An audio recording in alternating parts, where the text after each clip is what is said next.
Back to my channel. आपका fourth जो हमारा बच्चा था वो था हमारा संबंधवाचक सर्वनाम। ये कितने नंबर पे था हमारा? फोर्थ नंबर पे था। फोर्थ नंबर पे जो हमारा ये सर्वनाम था उसमें करेंगे क्या? देखिए, संबंधवाचक सर्वनाम हमारा वो सर्वनाम शब्द होता है जो दो संख्याओं के बीच स्पष्ट संबंधों का बोध कराता है। उसे क्या कहते हैं? संबंधवाचक सर्वनाम कहते हैं। और संबंधवाचक सर्वनाम में जैसे संबंधों को बताया जाता है तो संबंधों को बताने के लिए एग्जाम्पल होता है कि जैसी, वैसी, जिसकी, उसकी। अब जैसी और वैसी के लिए अगर हम लोग कोई एग्जाम्पल लेते हैं तो उसमें एग्जाम्पल को अगर ट्रांसलेट करें तो उसमें हम कहेंगे जैसी वैसी के लिए कि जैसी करनी वैसी भरनी।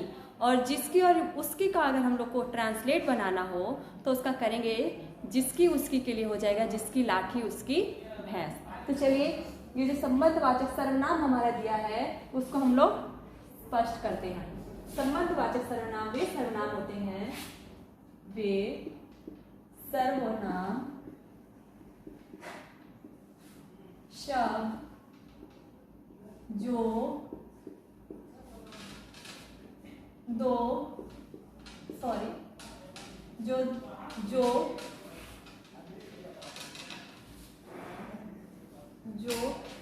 संज्ञाओं के बीच स्पष्ट संबंध का बोध कराते हैं। इतना तो हम लोग को स्पष्ट हो गया कि संबंधवाचक सर्वनाम हमारे क्या होता है? वे सर्वनाम शब्द जो संज्ञाओं के बीच स्पष्ट संबंध का बोध कराते हैं उसे क्या कहते हैं? संबंधवाचक सर्वनाम कहते हैं। और एग्जाम्पल में हमने ले लिया था जैसे, जैसी, वैसी। एक तो आपका ये हो गया और दूसरा हमने ले लिया जिसकी, उसकी। इसका अगर हम लोग को ट्रांसलेट करना हो तो इसका हम लोग पहले ट्रांसलेट करते हैं। इसका नंबर 1 पे करते हैं जैसी वैसी का, जैसी करनी, जैसी करनी, वैसी भरनी। एक तो हमारा ये हो गया और दूसरा हमारा जिसकी और उसकी है। इसके लिए अगर हम लोग करते हैं तो इसका हो जाएगा जिसकी लाठी उसकी भैंस।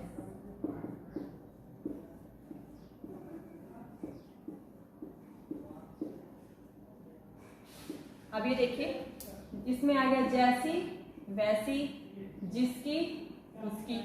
ये पूरा आपका हो गया संबंधवाचक सर्वनाम। संबंधवाचक सर्वनाम यानी हमारे दो संबंधों को, दो संज्ञाओं के संबंधों को बता रहा है ये। अब जैसी वैसी हो गई, आपके संबंध को मिला रहा है, दो शब्दों को, ये दो संबंधों को जोड़ रहा है। जिसकी लाठी उसकी भैंस। अब ये देखिए, ये लाठी और भैंस यानी दोनों के संबंधों को जोड़ रहा है। ये आपका खत्म हुआ संबंधवाचक सर्वनाम। और 5वें नंबर पे अब हमारा आता है प्रश्नवाचक सर्वनाम। प्रश्नवाचक सर्वनाम के बारे में देखिए, बात करते हैं।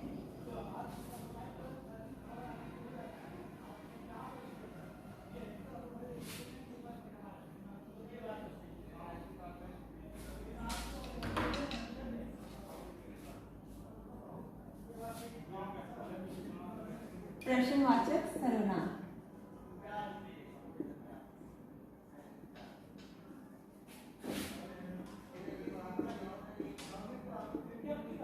प्रश्नवाचक सर्वनाम हमारा देखिए होता क्या है?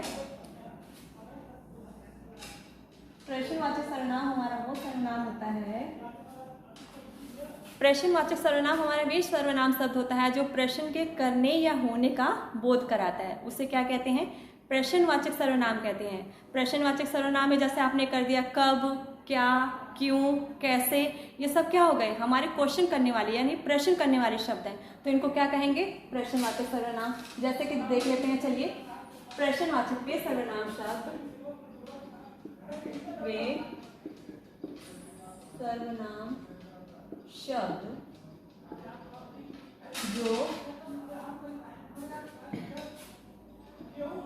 जो किसी प्रश्न के करने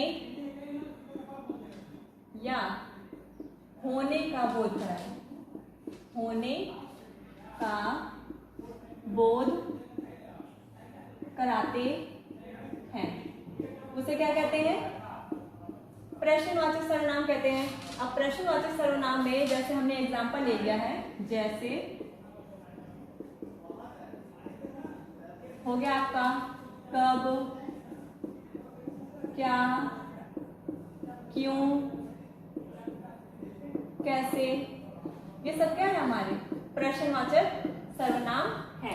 अब देखिए प्रश्नवाचक सर्वनाम वे सर्वनाम सब जो किसी प्रश्न के करने या होने का बोध कराते हैं, जैसे कब, क्या, क्यों, कैसे हो गया। अब इसके ऊपर हम लोग को जैसे कोई ट्रांसलेट बनाना हो, कब के ऊपर तुम कब आओगे, अगला हो गया हमारे जैसे क्या, तुम क्या कर रहे हो, और ये है हमारा क्यों, तुमने ऐसा क्यों किया, और ये कैसे के लिए तुम कैसे हो। तो चलिए इसका ट्रांसलेट देखते हैं, एक एक ट्रांसलेट हम लोग बना लेते हैं। पहला है कब, तुम कब आओगे, ठीक, तुम कब आओगे। दूसरे नंबर पे हमारा आता है क्या, तुम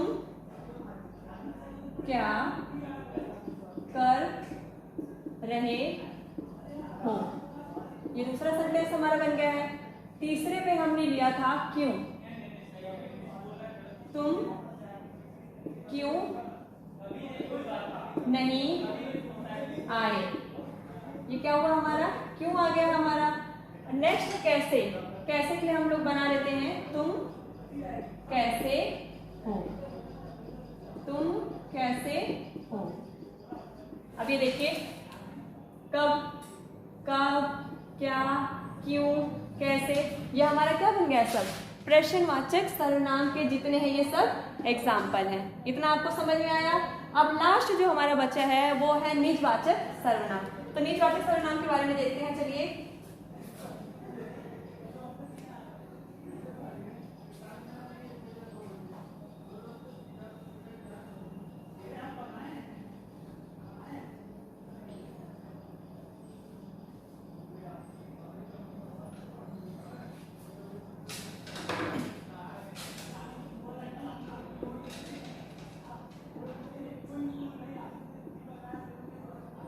निजवाचक सर्वनाम,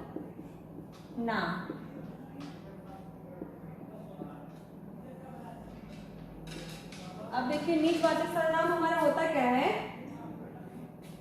निजवाचक सर्वनाम हमारा वो सर्वनाम होता है जो किसी व्यक्ति के स्वयं कार्य करने या होने का बोध कराता है, उसे क्या कहते हैं, निजवाचक। निज का मतलब होता है कि स्वयं का, अपना कार्य। तो निजवाचक सर्वनाम हमारा वो हो गया जो किसी व्यक्ति के द्वारा स्वयं उस कार्य के करने या होने का बोध कराता है, उसे क्या कहते हैं, निजवाचक सर्वनाम कहते हैं। तो चलिए देखते हैं निजवाचक सर्वनाम के बारे में। वे सर्वनाम शब्द जो किसी व्यक्ति के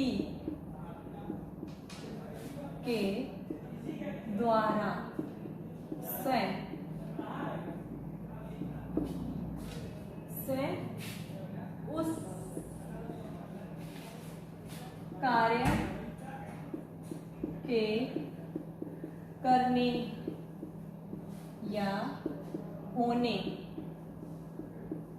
का बोध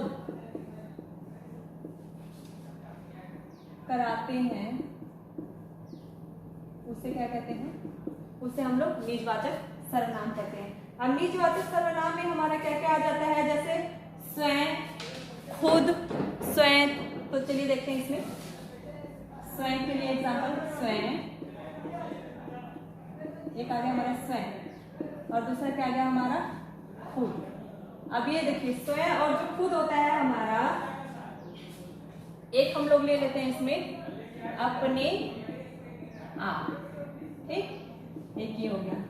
तो चलिए इसके लिए हम लोग बना लेते हैं। स्वयं के लिए हम लोग बनाते वह अपना खाना स्वयं बनाता है।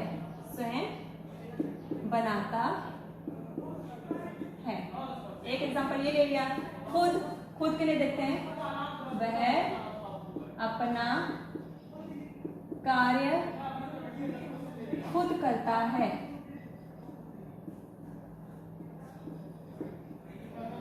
और लास्ट जो हमारा बचा है वो अपने आप के लिए हम लोग बना लेते हैं कि हमें अपना कार्य स्वयं करना चाहिए। इसके लिए हम लोग बना लेते हैं लास्ट वाला, हमें अपना कार्य स्वयं करना चाहिए। इतना हो गया आपका। अब ये देखिए, इसमें जो आया है आपका, वह अपना खाना स्वयं, और इसमें वह अपना कार्य खुद करता है। हमें अपना कार्य स्वयं करना चाहिए। इसमें थोड़ा गलत हो गया है। हमें अपने